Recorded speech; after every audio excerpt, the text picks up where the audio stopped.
अस्सलाम वालेकुम, hello guys, हम शायद दोस्ती कैसे जी आप लोग ठीक ठाक हो, सब बढ़िया से हो। अभी मैं हूँ जी बर्दुबई की साइड पर और वो साइड पर है जी तेरा दुबई दुबई क्रीक, साइड में तेरा दुबई सूप स्पाइस सूप।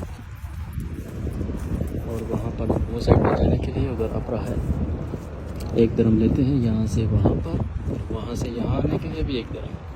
ये देखिए जैसे ये अपरा है, बोट ये पार्किंग में है अपनी लाइन में जो सबका से आता है। ये अभी पूजा रही है बंदर, फिर इधर पार्क होके आगे। सो यला हाल वेलकम टू दुबई, और यहाँ का भी टूर एंजॉय करें।